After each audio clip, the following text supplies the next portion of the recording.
The opening round of the Stanley Cup playoffs concluded with two thrilling comeback wins. We'll cover both of those games, line up the round two matchups, and we'll preview tonight's draft lottery. All that and more on today's Locked On NHL podcast.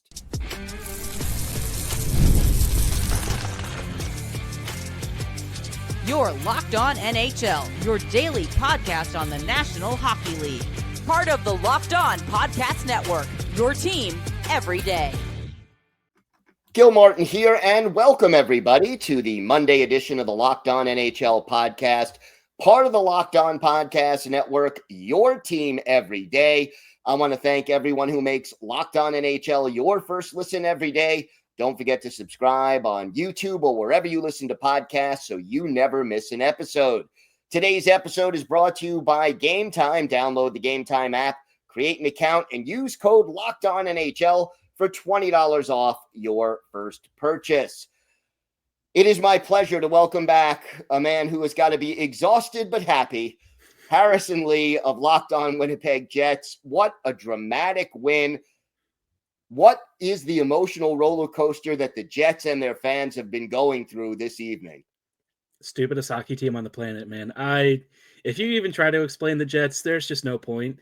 I don't say this lightly. This is the team of destiny this year. This is the one. I don't know how else you look at whatever they've gone through. They've lost top six players left and right. They lost their top pairing defender tonight. They were without Scheifele for the whole evening. They were basically without Morrissey for the whole night. And yet somehow, down 3-1, you come into the last 2 minutes of the game, you realistically have no shot. I mean, there's just no reason for anyone to believe that somehow this game was still in reach. And yet somehow this team, against everything that had been thrown their way, dug deep. Years of playoff failure, I think, crystallized into 2 minutes that finally paid off. And then, overtime, they just took over. And it was really just a feeling of inevitability. As long as Hellebuyck locked in, you just hoped that with the Jets peppering the goal, something had to go through, and finally it did. Is there one player or one moment that you saw that just told you this is going to be different? Neil effing Pionk. That guy, he played the best game that I have ever seen him play in his entire career. He's had some good ones for the Jets, but, he's a guy who's taken a lot of flack for some of his defensive miscues. He had a goal go off of his butt cheeks earlier in the series that killed the Jets. And in a game where you are feeling the pressure of Game 7 and the weight of so many playoff failures before, he stepped up in a way that, I think really embodies everyone stepping up. I'm going to single him out, but the whole defense put on a tremendous game. Hayden Fleury played his best game as a Jet, and it wasn't even close. Sandberg, I think, stepped up in a huge way. DeMello made some critical stick pokes and saves. This was just a game where you asked everyone to be a hero. Even Luke Schenn, for me, who's kind of been a lightning rod for trouble this series, made a couple of big blocks, a couple of big hits, and it just felt like a weight had to be lifted off the shoulders of not only the team, but also the fan base. Talk to me about Connor Hellebuyck. Up and down throughout this series. 1 minute he looked like the Vezina Trophy winner that he's probably going to be again this year, and deservedly so.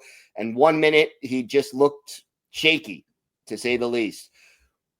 He came through big time, but what's going on with Connor Hellebuyck right now? Honestly, I think if anyone really had a clear answer, maybe they'd have fixed it by now. Maybe it's a sports psychologist. Maybe he's just got the yips.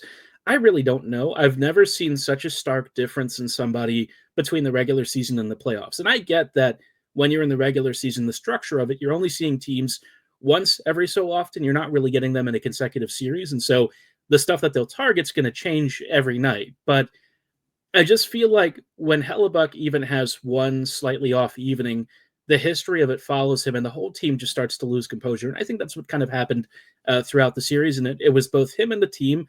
But, the first couple of goals tonight, the first one, not really his fault. But 2 and 3, you're just like, you got to save at least one. Somewhere there just has to be a moment where you lock in.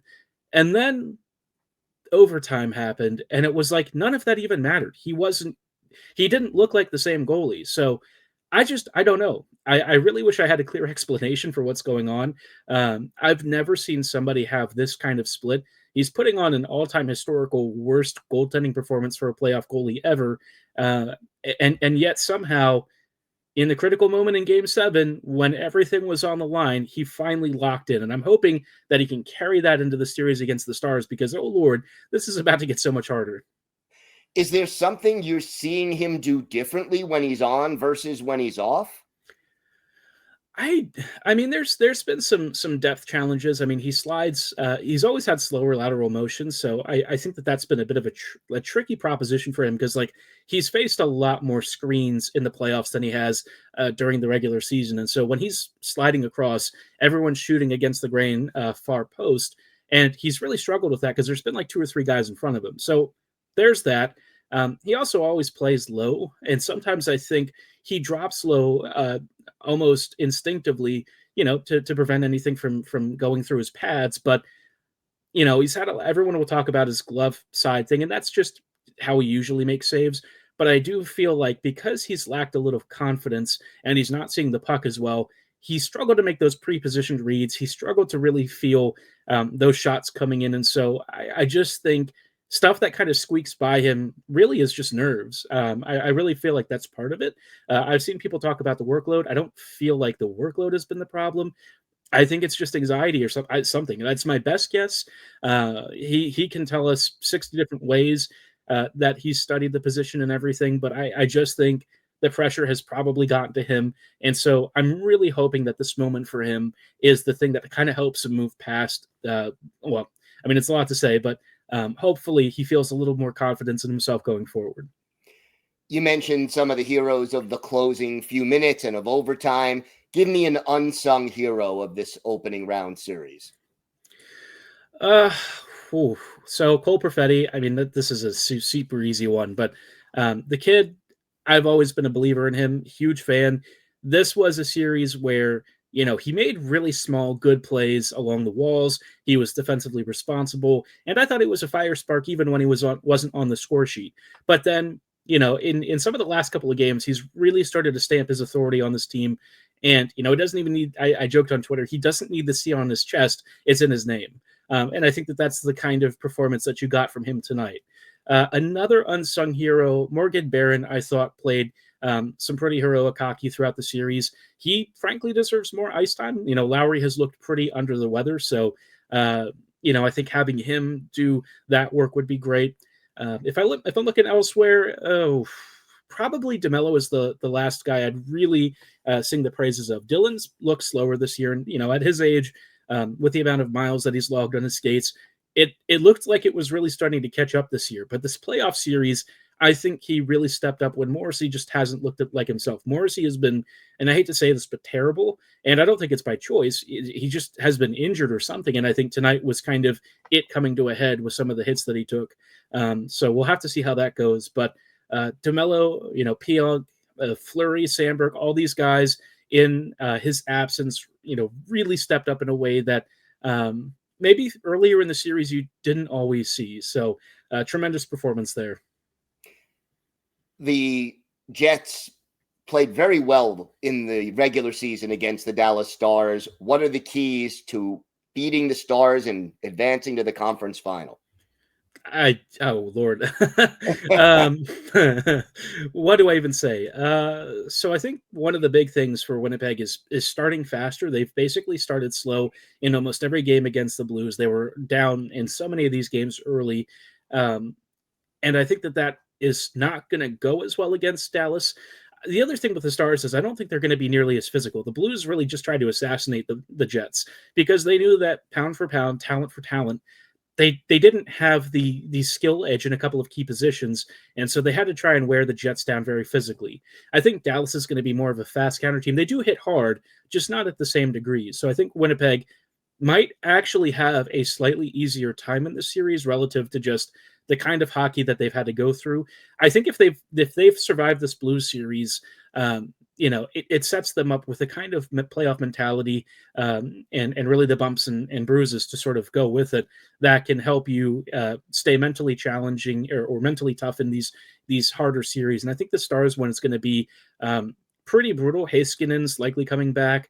Robertson should be coming back soon. So this is going to be a really deep team, and I don't know what's going to happen with some of the injuries the Jets have had. Everyone's kind of feeling it right now, but especially right now, it's starting to really settle in. And if Morrissey is going to miss time, that could be a really big issue. So, I love Pionk, but I don't know if I want to ask him to do Game 7 every night for the rest of the postseason. All right, Harrison, I know you'll cover this every step of the way.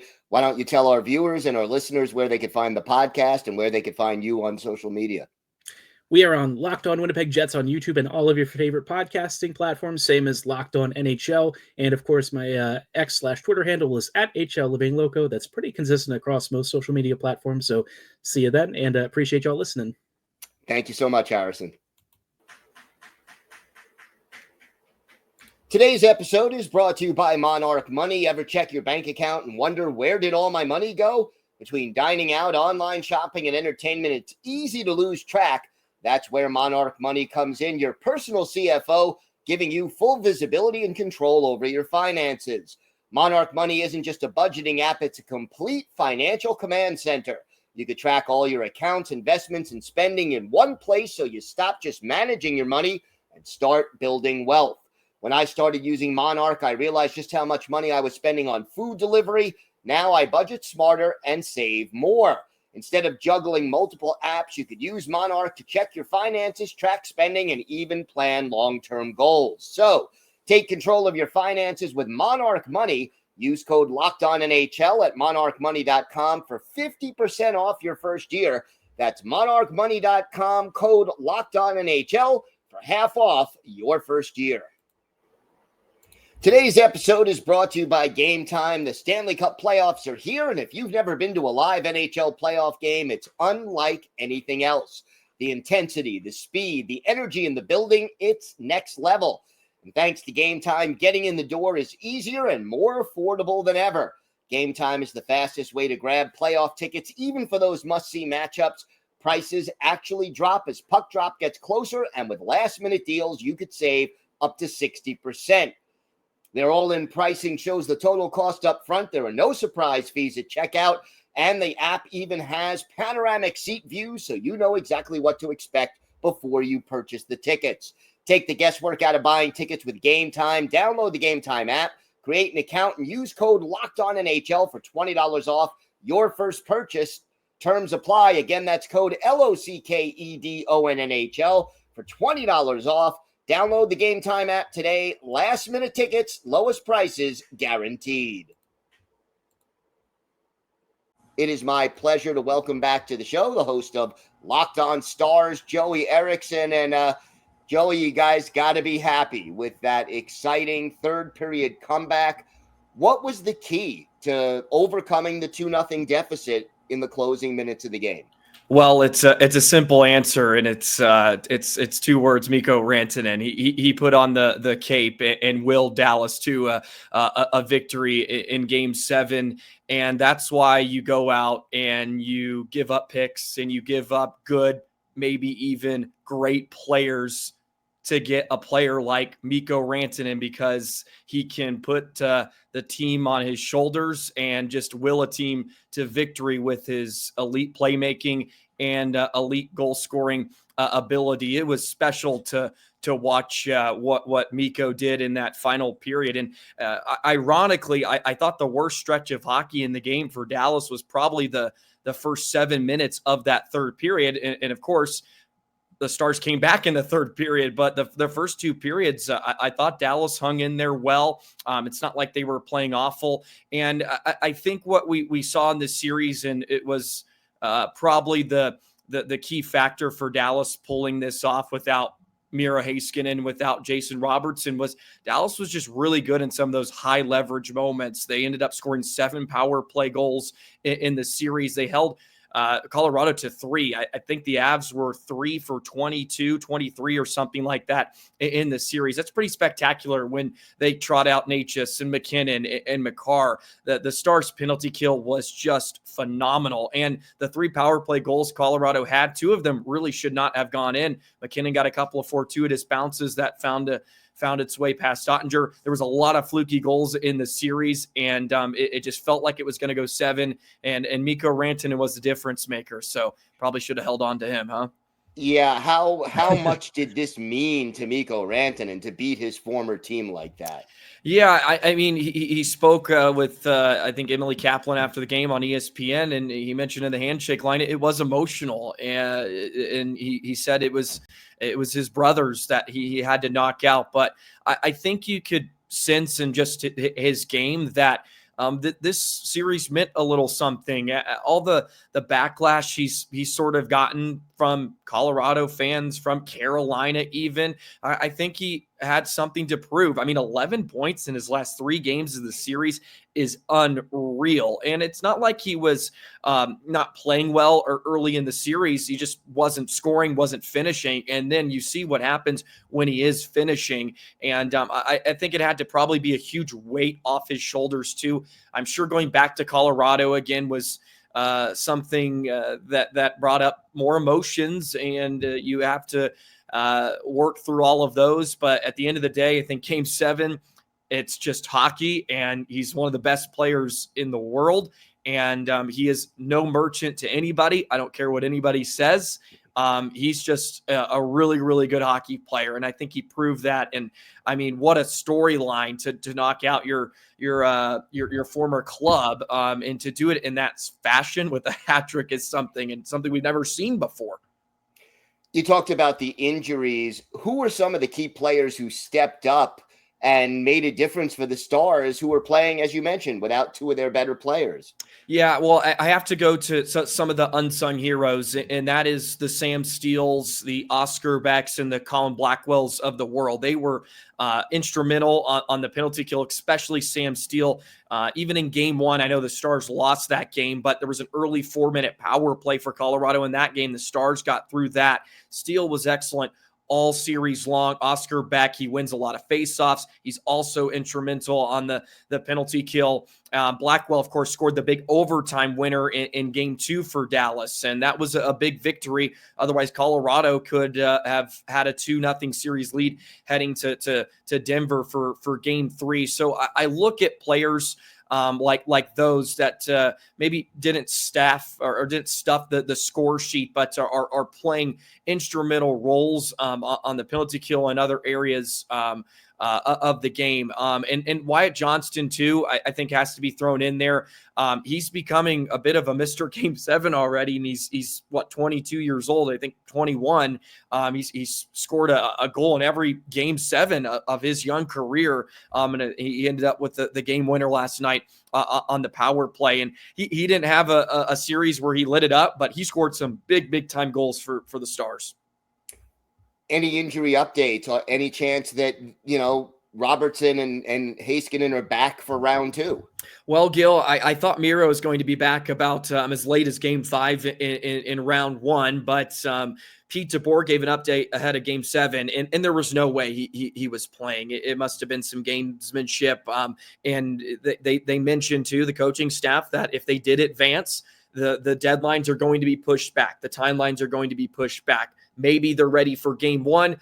Robo, I think, is a similar story. He was downgraded day to day, I think just a day before the Game 7 against Colorado. So it's very up in the air. There's a lot of gamesmanship at this point in the season, which kind of stinks. Sometimes I wish they would just come out and say it. I do get it, but I think whatever team Dallas is going to play, and I believe it's Winnipeg who just finished it off as we're currently recording, Winnipeg's going to be prepared for everything. So I don't know if it matters if you're playing hokey pokey or whatever with Miro. But man, if they come back, those are huge lifts to Dallas, and to get through a series against Colorado and a team that I think a lot of people agree is probably a Stanley Cup contender. It sucks at the route after round 1.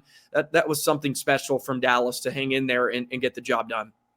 What does it take to beat the President's Trophy winning Winnipeg Jets in round 2, out of the frying pan into the fire, right? Yeah, I said it throughout the regular season, because Winnipeg can completely, I mean, they dominated Dallas in I think 3 of the 4 meetings, and the last one wasn't very close, and that was quote unquote the biggest game of the year for Dallas. They were still in the hunt to maybe win the Central, and of course it did not happen. But I think the West really does run through Winnipeg. The Connor Hellebuyck situation's a bit weird. He had a bit of an up and down series, but it's always there. It's always in him to just shut it down and be the best goalie on planet Earth. And that should scare a lot of Stars fans. It certainly scares me, but I think it's going to be really heavy and physical. Winnipeg plays such a tough playoff style of hockey that I think it's going to be a really, really tough dogfight for Dallas. But I mean, they should feel like they can beat anybody after taking down Colorado. And as we've mentioned, if you get Robo and Miro back, then it's just more firepower. But it's going to be certainly tough. And man, these Central Division teams are already tested here now. They proved that this division is pretty tough. So, what concerns you the most heading into this series? I would say, I mean, it always is going to come back to the back end for Dallas, and I guess that there's less concern about Winnipeg running rampant like Colorado, since they do play such an up-tempo game. I think Winnipeg and Dallas probably play a more similar style, so it's probably a better matchup stylistically for Dallas. But Winnipeg's going to be really physical, and I think that's going to be the difference probably from Colorado and Winnipeg, where the Jets are going to want to get in on the forecheck, and they're going to want to grind down Dallas's defense, because Dallas is pretty shorthanded in that area, and they're also playing Cody Ceci, Lyubushkin, guys that probably should be on the third pair. They're playing top 4 minutes right now, and they fared pretty well against Colorado. But I mean, that's really going to be the concern. And of course, I think it's obvious it's Hellebuyck. If he's going to be better than Ottinger, Dallas is going to have no way to beat Winnipeg. That's just going to be the story of the series. But it would be fun. I mean, two great U.S. net miners, Ottinger and Hellebuyck. They were teammates during the Four Nations face-off, and there were some Jets fans calling Otter a U.S. backup during the regular season. So he's going to be fired up to go into Manitoba for Game 1 and try to quiet the crowd there. Joey, it's going to be a great series. I know you'll have it covered every step of the way. Why don't you tell our viewers and our listeners where they could find the podcast and where they could find you on social media? Absolutely. You can find us at Locked On Stars on X, wherever you get your other social media pages. I'm at Joey the Jet 19 is the personal account, and Locked On Stars, of course, it's on YouTube and free wherever you get your podcast, just like you listen to Locked On NHL. So would love for some of you to hop over and enjoy the rest of the postseason. Should be exciting. Should be. Joey, thank you so much. Always a pleasure. Yes, sir. Today's episode is brought to you by Upwork. Scaling your business requires the right expertise at the right time. With Upwork, you can find specialized freelancers in marketing, development, design, and more, experts ready to help take your business to the next level. Upwork gives businesses flexibility by connecting them with top freelance talent across multiple industries, including IT, AI, web development, and marketing. Whether you need an extra hand for a project or a long-term partner, Upwork makes hiring simple and affordable. If you need help with a marketing campaign, Upwork can connect you with a freelance expert who delivered incredible results. Posting a job is free and simple. Within a day, you'll get multiple qualified candidates to choose from. So visit Upwork.com right now and post your job for free. That's UPWORK.com, Upwork.com, to connect with top talent and grow your business today. It is my pleasure to welcome back to the show a familiar face and voice to Locked On NHL fans, JD Young of Locked On Sharks. And JD, what is the buzz around San Jose and the Sharks organization for tonight's draft lottery? I think tonight is a much more different field than when the Sharks were in the exact same position last year, right? Last year, of course, with Macklin Celebrini, you went through one of the worst regular seasons in franchise history, among NHL history as well, just how poor of a season it was. And while this year, you definitely saw much, signs of improvement, maybe not too much in the win-loss record, but you did see signs of improvement with Celebrini and Smith. This year just feels different for the Sharks and Sharks fans because like you've already done the hard part of getting Macklin Celebrini, who you feel is going to be a superstar in the NHL.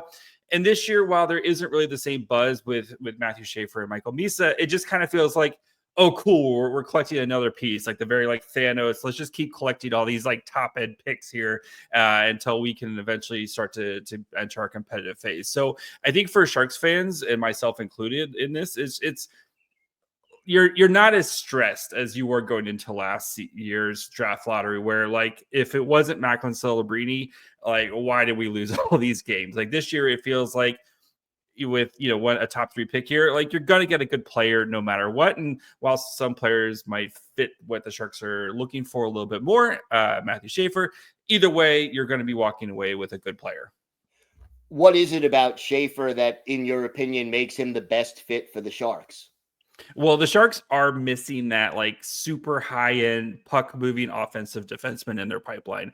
And while we would prefer a right-handed defenseman because the Sharks don't really have a ton of high-end right-handed defensemen in their prospect pool, Schaefer, who is left-handed, he's still really good at hockey. And the big knock with Schaefer is just the injury, right?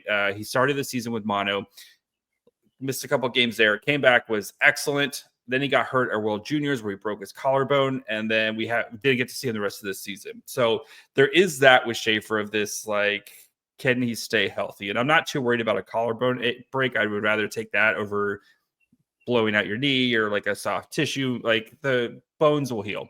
But with Schaefer, his ability to play a full 200-foot game, create offensively in the zone and be that offensive driver that the Sharks do need from the blue line, as well as shut things down defensively. And the kid is so young. He's 2 weeks away from being in the 2026 draft. So you think about the runway with him of just how much he still has to grow. And that's, I think, was what's so appetizing about Schaefer, just because of what he would do on the blue line, especially when you consider Sam Dickinson, who the Sharks drafted 11th overall in last year's draft, right? It would really give you a nice pairing or combo where you can have one of those guys on the ice for 45 minutes throughout the game. And that's what most good teams do, especially when you get to playoff hockey, right? Is you have to have these guys who can play both sides, play well in their own zone, but also drive offense as well. And a Schaefer-Dickinson combo would be a big step for the Sharks. How about, you guys are guaranteed one of the top 3 picks. Where do the other top 2 players potentially fit in with San Jose? If Schaefer isn't the guy, I think Misa is going to be it's either going to be Schaefer or Misa, depending. If the Blackhawks win the draft, I wouldn't be surprised if they lean Misa to try to give Connor Bedard that friend, right? You see with the Sharks, you have Macklin Celebrini and Will Smith. It's like you can kind of see where they're going with that, right? You think back to the old Blackhawks with Patrick Kane and Jonathan Toews. They're trying to recreate that, and the Blackhawks have drafted a lot of defensemen highly over the past couple of seasons. But Michael Misa, not as high end as a Bedard or a Celebrini, but kind of in that tier right below, and well worthy of being the number 1 overall pick in this year's draft. Just dominated in the OHL this season, and it sounds like he is expected to go to college next year, which I think would be a really good step for him to kind of play against some older, tougher competition. But his ability to play, again, kind of play that full 200-foot game, drive offense as well, which is what you're doing. And I think he's going to be a center in the NHL. All those things would make Schaefer a very, very worthy number 1 player. The draft starts at number 3, though, because it kind of feels like Schaefer, Misa is 1, 2, like however you want to put them in. But then I think it really opens up, and you have guys like Porter Martone, who kind of fits that power forward. James Hagens, who was kind of the consensus number 1 heading into the draft.